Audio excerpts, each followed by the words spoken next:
Part is that this wobbles because of the. Oh yeah. Yeah. We'll just stand. It might be leaning one way a little bit too. We're all crooked. No, we got her on a big fucking side hill here. We're alright.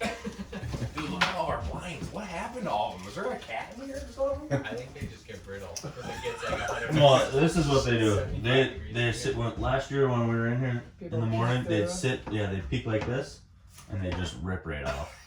That's Tommy. It's all Tommy's fault. You know what else is all Tommy's faults? Under one of these chairs, Bro. blowing right off. Poor guy. The only guy I know that'd get up like an hour early just to get his chair. Really? Oh yeah. Wow. That's pretty. Well, Jeff, are we waiting for anybody else? Spencer, but I don't know. What time is it? We don't know. 6:36. Yeah, He's not. he's not. He ain't coming. I doubt it. Yeah. You might have hit her a little bit too much last night, then. Did you guys go bowling last night? No. They bowled the night before. Oh.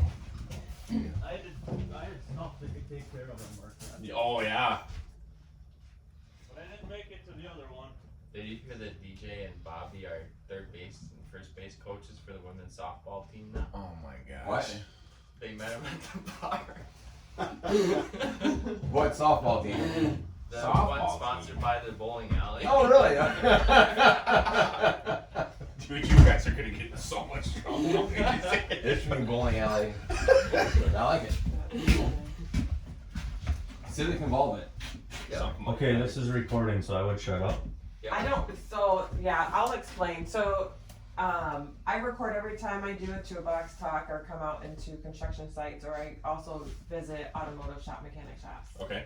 And the reason why I record is because for the entire month of September, the entire month of June, I represent male-dominated industries, and I talk about men's mental health and men's suicide awareness. So just kind of think about what I do. So my name's Katie Anderson, for those I haven't introduced myself to. I travel around everywhere over Michigan and 16 states and also Canada through my coaching company that I created back in 2018. And what I do is I bring awareness for mental health, but the biggest thing we touch on is suicide awareness, suicide prevention. The big reason is because in the construction industry, you guys have the highest rate of suicide. I don't know if you guys knew that. Yeah. Yeah. Kind of could figure it, I guess. Eh? Yeah. Yeah. So last year alone, 7,000 construction workers died by suicide, which was more deaths than on-the-job site fatalities. So it increases by 1,000 almost every year since 2021. Oh, that's crazy. So there's been a huge crisis. So my big mission is because my dad was a labor worker, right? And I recognize all the male-dominated industries have this whole suck it up, you deal with your shit by yourself type of attitude, right? You guys don't give the right space or tools to learn how to just communicate besides bullshitting and laughing about it, right? Or sucking it up and swallowing it, excuse my language. So I've been able to create an amazing program to where I can help gain tools without thinking it's talk therapy, right? A lot of times, like, I don't want to sit down in some office, let me lay on your couch and start pouring out my thoughts and feelings. I've been able to create a program where if I work with a lot of construction companies, say somebody's struggling, you can see somebody and you recognize red flags, then they can refer them to me and we can walk them through our program to teach them skills and tools, so that way they're feeling like they're building independence versus codependence on somebody. Because I feel like in the male-dominated industries, I'm not going to label it as all men, right? But we have this ego and respect about us, right? We don't want to sit here and feel like we're weak, because that's usually the stigma that we run across, right? I don't want to look like a little, whatever word you want to fill that in with. I hear it all the time. But if we can create the different mindset and say, okay, now I just need to gain tools so I can learn how to communicate and just show up for myself. So what I like to do is talk about red flags. When you think of red flags, what do you think of when I say that? Like indicators, I would say. Yeah, so red flags and behaviors, what does that make you think of? People lashing out or people being quiet, I guess. Yeah, people lashing out or being quiet. What Not else? showing up. Not showing up. Yeah, different behaviors. Different behaviors. Yeah. Whether in we're at Out of like you their said, norm. so. For suicide, someone who's down, down, down, and then all of a sudden happy. You're right. Now that's actually one I don't hear many people often say. And do you want to elaborate on that, or do you want me to not pick on you? No, I see people, I've seen it before, and it's Okay. like, that ain't right. You're not happy. Yeah. And then, And then they're gone. Yes. Yeah. Yeah, you're right. How long are they happy for? So a day, a week. yeah, so the facts on that, which is actually true data that we've been able to collect, not me as in my company, but throughout the world that's done a lot of research. A lot of times if somebody's down and out and they're truly depressed, if they hit a peak where they're like now all happy, they feel light, they're more excited, it's because now they have a plan and they know that it's their pain's going to end. So they are now relaxed, thinking they don't have to worry about their stress anymore because they've made a plan. And when I say made a plan, I don't mean to be dark or too heavy. They make a plan because they like, okay, my finances are in order, I said my goodbyes, I did what I had to do to organize what needed to be organized, what they thought that needed to be organized, and then they're gonna kill themselves. Just like when your car, you know how your car runs really, really good, but right before it blows up. What else That is- happened. Yeah. What else is considered a red flag? There's a couple more that we don't recognize that are considered red flags. Maybe not total red flag, but like binge drinking and drug use. Yeah, so increase in that, yeah, because of carelessness, right? Yeah. How about our bipolar compadres that you see around that, Yeah. Maybe. where they're, Every you know day. what I mean? Yeah. One day they're, and then they're totally opposite the next day, you know? Yeah. Sometimes even just having, and I'm not saying all red flags are suicidal red flags, but red flags indicate there is a shift in somebody's behavior that could be a change that could be ended deadly. Or that just means we can say, hey man, I just noticed you haven't showered in a couple of days. Is there anything that you want to talk about? Right? I noticed that you've been late in the last couple of days. Is your car okay? Right? We don't assume that they're having a mental, struggle, but we can at least start the conversation. Right? Another red flag, and I actually had this last week. So I get crisis calls from construction companies, and I had a foreman call me, and they're like, "Hey, Katie, this was brought to my attention. I had a guy come this morning, and he was showing his appreciation to like 5 guys already. Hey man, thank you so much for always being there for me. Or man, thank you for always giving me a water when I needed water." Showing his appreciation. And he goes, then I had another foreman ask him, because there was 3 foremen on this job site. It was a big job site. And they asked him, they're like, "Hey man, is everything okay?" He goes, "This is my last day, man. I'm not gonna be here anymore." He had a plan to kill himself. He had a gun in his car. I know that's extreme. It doesn't happen all the time. In my field, I get these calls a lot. So you guys may not realize how often it really does happen. So with that being said, I always say, when you're recognizing red flags, what can you do on your end? Call you. You can. Yes, you can. We take crisis calls even if it's companies we don't work with. Anytime we take a crisis call, we take it right away, no matter what. Within 24 hours, they receive help. And when I say receive help, they get a phone call right away, but receiving help meaning we find them resources. If it's not through us. Yep. What else can we do? Talk to them. Take them to coffee. Take them to coffee. Sometimes somebody just needs a friend. Somebody needs just an ear to listen to. Yeah. So on these cards that I'm holding, I didn't want to pass them out early because they have cheats, stuff as I'm quizzing you guys.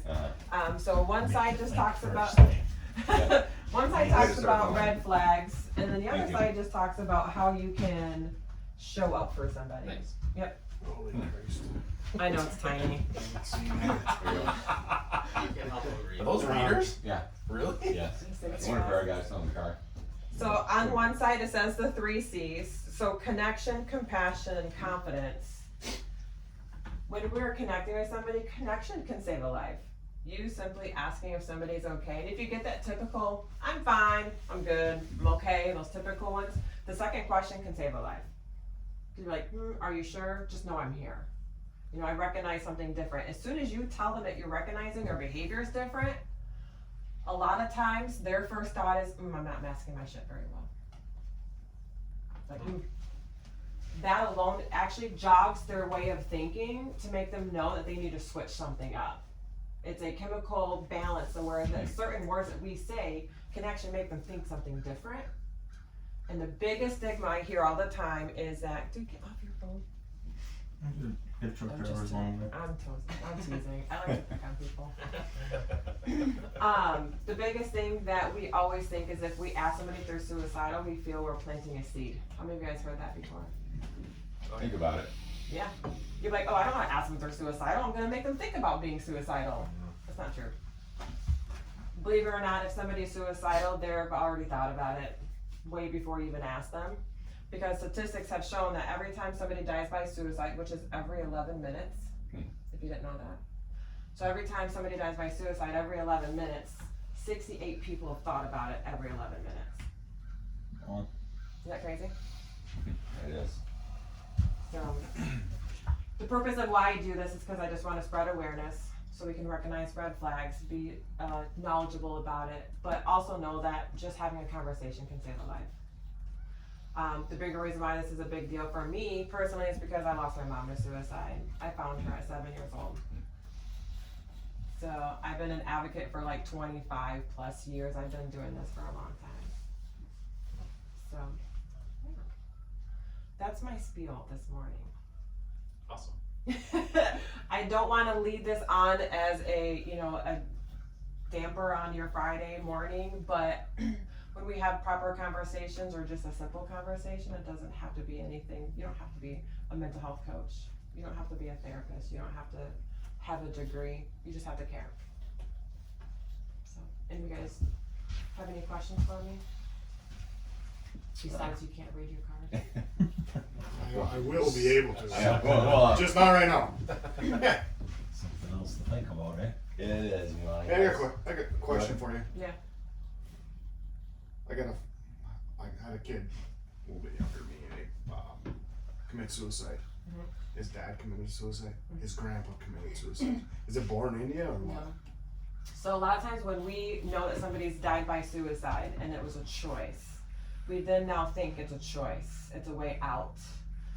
So a lot of times it's just a way, it's like a perfect example. If you grow up by an alcoholic or with an alcoholic, you're gonna think that's a way we can cope with our emotions. So it's just a learned behavior to know that it's a choice. Gotcha. Yep. That makes sense. Goes back to the reason you gotta have a reason to wake up in the morning, you know what I mean? Right. Yeah. You gotta have something to look Right. forward to, right? And Go that's buy something, go, have something to go get, you know what I mean? Have something to reward yourself for, the way Yeah. I always looked at stuff, you know what I mean? Yeah. You wanna get up and go do something, you know, hey, I get to go do this today, or, you know, yeah. And rather than nothing, you know? no wrong question when you're asking people about their mental health is a wrong question. Because a lot of times they're like, well, I don't want to say something wrong, right? You're not going to say anything wrong. Goes back to the Wallback way, hey, see something, say something, right? Yeah, yeah, There you go. Be open about stuff, you know? exactly. Yeah. Any other questions or comments or? I think it's good, as we're doing here, talk about it and say it out loud and get some comprehension. You know, I had a family member, back in the 1950s that did it, and, they just buried it. So Yeah. we want to talk about that, so we just whispered it, you hear a little whisper here and there, but didn't understand it, so Yeah. just kind of broke those whispers and don't know anything else about it, so good to get out in the open and trying to help people with it, so Yeah. appreciate it. Yeah. A lot of times when we have people struggling on the job sites, when you think somebody's that troublemaker, that's probably the one that needs to be listened to. So, not saying that all Ding, trouble. ding, ding, ding, ding. I'm sure that makes you think of a few people, but Yeah. Those are usually the people that just need that extra grace. Yeah, it's always the people Yeah. that you wish were here that are here that you Yeah. want to hear that. I'll be more than happy to come back. Yeah. Yeah, Yeah, because there's definitely a couple people. We might take you up on that offer. We Yeah. actually get a full crew. Yeah, because Yeah. there's quite a few people that I think could maybe benefit from that. Well, other things so I don't do this by myself. I actually have 5 coaches that I've trained and taught and that work underneath me. So we go around and do this all the time. But one of the other things that we do is we do safety conferences. So if your company's probably planning their safety conference for this next coming year already. So I do that a lot. I have 16 different construction companies I do their safety conferences. Okay. So so that way I'm in front of everybody and I get to just, Mhm. you know, be that shining light of a hard conversation. Something I wouldn't wanna do, that's for sure. Yeah, it's- You know, we've touched on that aspect a little bit in some of the safety conferences or foreman kickoffs and things like that over the last Yeah. few years, but it's been probably 3 or 4 years since we've done a deeper mental health dive like that, so. I always You say know. try to do it sooner than later. And this is no pressure at all or Mhm. anything, but because a lot of times when I work with companies, I usually am getting those calls because of crisis calls. Mhm. And I like to try to avoid getting calls for crisis and come and do some prevention work. Mhm. So, Yeah, better get ahead of it I know. by far. I really appreciate everybody's time. Yeah, I do have one more request. what's that? We're gonna do a group photo. Is that okay, Jeff? Yeah, I think so. Good with you guys. We got the most photogenic guys you can have right here, so I'll do that. And I have tons of these. Do you want me to leave them for the rest of the crew? Yeah, that'd be great. Yeah. Just let me know how many. A dozen. Yeah, Okay. that should cover everybody. Pack right there, perfect. Yeah, I'm gonna say I got a whole bunch in my car.